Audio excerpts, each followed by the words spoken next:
Hey guys, welcome back to Cherry Hill Farm. We just had 3 inches of rain this morning. Well, it finished up this morning, quit raining, but anything outside productive is going to be out of the question for a little while. So I just wanted to come and check on some crops. These strawberries have been planted. Today I think makes 10 days that they've been in the ground. So I just wanted to kind of walk through the field and have a look at them, see how they're looking. These are our Camarosas. They were the biggest, strongest plants when we set them out. But we didn't even have to clean these. They had no dead leaves, no diseased looking leaves. They looked really, really good straight out of the gate. This is what they're looking like now, and we've already got some weeds coming on. That's gonna be a struggle. It always is. This is one block of our Florida Sensations. You can see they're looking pretty good. They've got some red on their leaves. Hopefully that's not gonna amount to anything other than just damage from when they were in the flats stacked on top of each other. This is NC State variety called Rocco. I guess it was trial number 156. So that's what we got it labeled as. That's what when we first started planting them. That's what they were labeled as. There's only one nursery, as far as I know, there's only one nursery anywhere that you can get these plants from. But they were really small when we got them, and I was concerned about them. But now that they've been in the dirt for 10 days, like I say, they're really starting to take off running.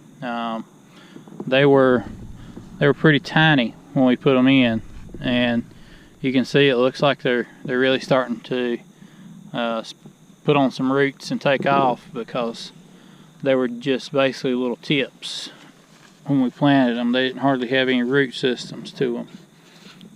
So I'm excited to see that they're doing well. This is another new for us this year variety. It's called Florida Brilliance, and it's supposed to be maybe the replacement for Sensation. We're gonna give it a try and see how they do. It's supposed to be a really compact, tall, open plant, and the fruit all lays on the plastic, which makes it awesome for picking, because they can really pick through them in a hurry and pick a lot of berries in a short amount of time. Holly's not crazy about Florida berries, because they're usually geared more towards like grocery stores, long shelf life, big, perfectly shaped berries, and she doesn't think they have as good a flavor. But I've had a lot of people tell me that they think they're fine, and I think they have got good flavor. But we'll see how these Brilliants compare to the Sensation. We just got a little test plot of them for this year, and we're going to see how they do. But overall, strawberries are looking pretty good. While I'm here at the strawberries, I thought I'd touch on the deer fencing that we do.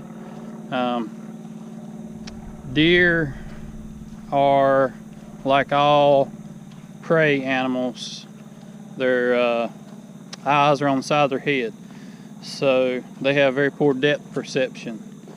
They can't tell how far, they can't judge distance as well.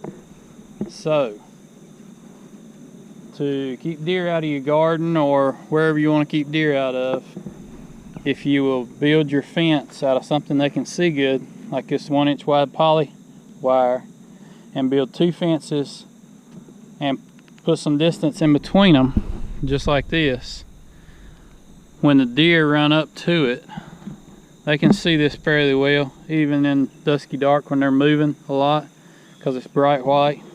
But they can't judge how far these two fences are apart, and that messes with them and they don't like it, so they're not apt to jump it. And I know that sounds kind of silly and you might think there's no way that'll work, and that's what I thought the first time I heard it. But we've been using this system for 5 years now, and anytime we got a lot of deer pressure, we always do it with strawberries, but if we got deer pressure on other crops, we'll put up a 3D fence like this, just two fences, put some space in between them, and you pretty much don't have any deer pressure after that. I guess the thinking is they can't judge the distance, and if they do try to misjudge it, they get tangled up in it and they don't like it, so they just generally avoid it. So this has worked out really well for us. We do use T-post and put it on insulators. This poly wire can be electrified, and we have put electricity on it before, and that really gets them, because if they get tangled up in that, deer really don't like electricity at all. So we might put a charger on this just for the heck of it, because we've got a solar charger.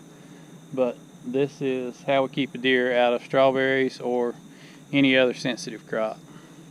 Well, I was a little bit afraid of this.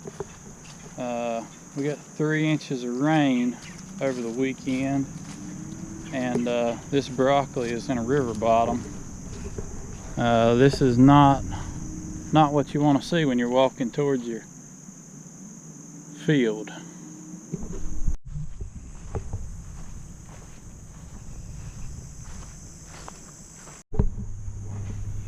So right here is the start of our broccoli field, and right over just to the left of it is where the video was made a couple of weeks ago, where I was planting the collards and mustard and turnips.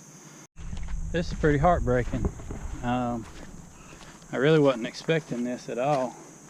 I can't even get in the field, so I'm walking up here to see if I can find a way through the woods to get down there close without walking through poison oak.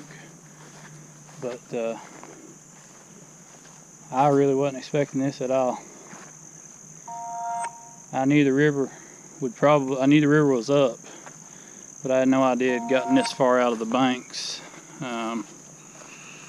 3 inches of rain will do it, I guess.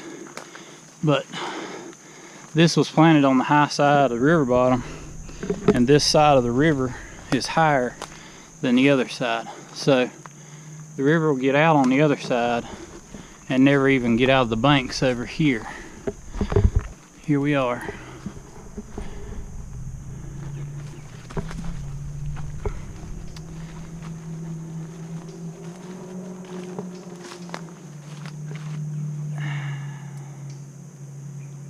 Looks like it could have been a really pretty crop.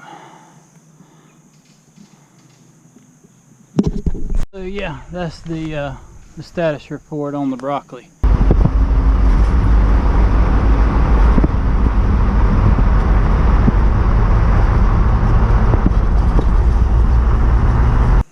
I just wanted to show off a finished product on our blackberries. Now that we got the whole field trellised, I had to leave and go out of town for a couple days. So Eloy finished this up for me and did a bang up job on it. Looks really good. The blackberries are somewhat roughed up from being hit with the lawnmower and from having to be kind of manhandled up into the trellis from where they were laying on the ground. But I think it looks pretty dang good.